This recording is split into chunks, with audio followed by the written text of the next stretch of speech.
আসসালামু আলাইকুম এভরিওয়ান। আমরা জানি তোমাদের অনেকের এইচএসসির ইয়ার ফাইনাল মানে এইচএসসি 27-এর ইয়ার ফাইনাল অনেকের শেষ হয়েছে। অ্যান্ড আমরা সবাই জানি যে এইচএসসির টাইমটা অনেক বেশি টাফ। টিচাররা নাম্বার দিতে চায় না, সব কিছু নিজে গুছায় রাখা অনেক সমস্যা। মেজরিটি মানুষই ইদার অনেক খারাপ করে নাহলে ফেল করে। আমার টাইমেও আমারও এরকম অনেক ফ্রেন্ড ছিল যারা ফেল করতো, আমিও অনেক খারাপ করতাম। কিন্তু সামনে আমাদের এইচএসসি, রাইট? এখন তো আমাদের একটু চিন্তা করা লাগবে যে কিভাবে ভালো করা যায়, কিভাবে সামনের এক্সামগুলোতে, তারপর স্কুল না কলেজের এক্সামগুলোতে কিভাবে আমরা বেটার করতে পারবো, রাইট? এখন আমরা যদি বেটার করতে চাই আমাদের কি করতে হবে? আমাদের সব কিছু রিভিশন দেওয়া লাগবে, আমাদের সব কিছু ইনডেপথ পড়া লাগবে। কিন্তু যেহেতু এইচএসসি সামনে আর প্রত্যেকটা সাবজেক্টের 2টা করে পেপার, আমাদের এত সময় নাই যে আমরা এখন নিজেরা গুছায় নিজেদের ডিসক্রিপটিভভাবে পড়ে নিজেদের নোটস করে নিজেদের কি পয়েন্টস বের করে যে আমরা এখন পড়বো, রাইট? তো আমরা এখন কি করতে পারি, আমরা কিভাবে তাড়াতাড়ি একটা কামব্যাক দিতে পারি আমাদের এক্সামের জন্য বা নেক্সট এক্সাম বা প্রি টেস্টের জন্য? সো আমরা অবভিয়াসলি কি করব, প্রত্যেকটা ইম্পর্টেন্ট টপিক্সে আমরা ফোকাস করব। ইম্পর্টেন্ট টপিক্সে ফোকাস করতে আমরা কি বুঝি, যে যা যা পড়েছি ওগুলোর মধ্যে যেসব জায়গা থেকে কোয়েশ্চেন আসে, ওটা এমসিকিউ হোক বা সিকিউ হোক, ডাজেন্ট ম্যাটার। ইম্পর্টেন্ট টপিকগুলো বুঝবো আমরা, কি আগে আমরা চিনবো, আমরা সব কিছু পড়বো না, আমরা ইম্পর্টেন্ট টপিকগুলো পড়বো আগে। ইম্পর্টেন্ট টপিকগুলো ঠিক মতো বুঝবো, ডেসক্রিপটিভলি বুঝবো। তারপর যেগুলো আর একটু কম ইম্পর্টেন্ট টপিক বা যেগুলো একটু ইজিয়ার টপিক, ওগুলো আমরা একটু রিভিশন দিব বা আরেকবার পড়বো। কিন্তু সব থেকে বেশি ইম্পর্টেন্ট কি, আমাদের ইম্পর্টেন্ট টপিকসগুলোতে ফোকাস করা।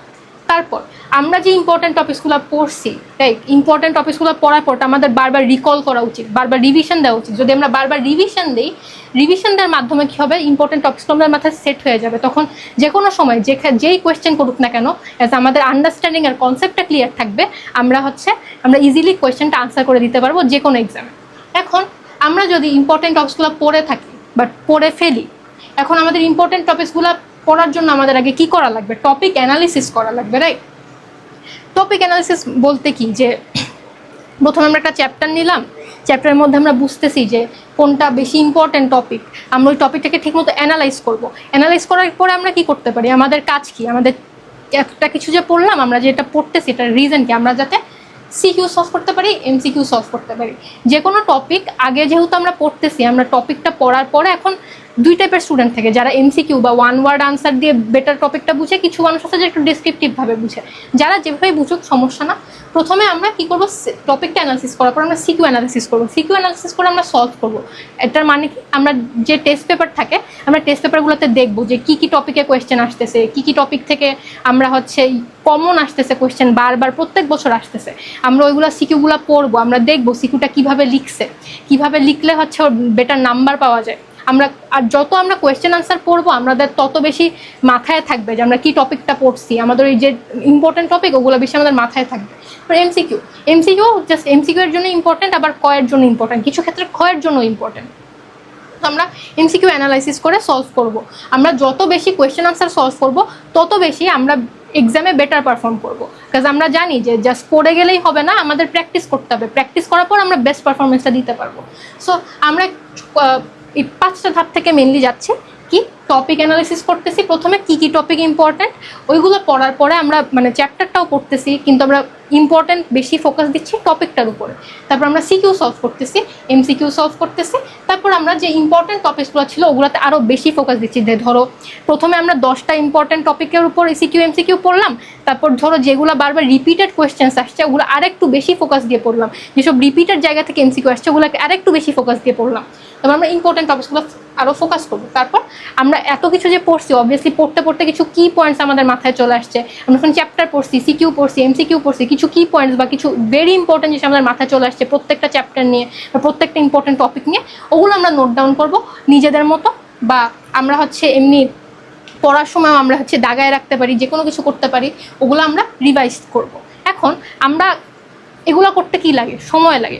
ধরো আমরা যদি একটা চ্যাপ্টার রিভিশনও দিতে চাই, নিজে থেকে একটা চ্যাপ্টার পড়া কিন্তু পুরো প্রায় একটা দিন লাগে পড়তে।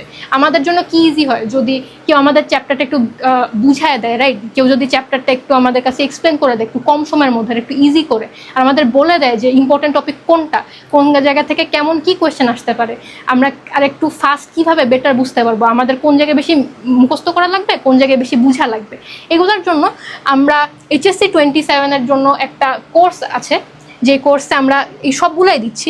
মেনলি দাগানো বই ও ক্লাস লাইটস, মানে ক্লাস লাইটসেই আমি সব কিছু তোমাকে দাগাই দিব যেগুলো ইম্পর্টেন্ট, যেগুলো তোমার মনে রাখা লাগবে, যেগুলো যে ক্লাসগুলো দেখে তুমি একটা আইডিয়া করতে পারবে যে সিকিউতে কীভাবে লেখা উচিত, কি জায়গা থেকে সিকিউ MCQ আসতে পারে, কনসেপ্টটা ক্লিয়ার করার জন্য।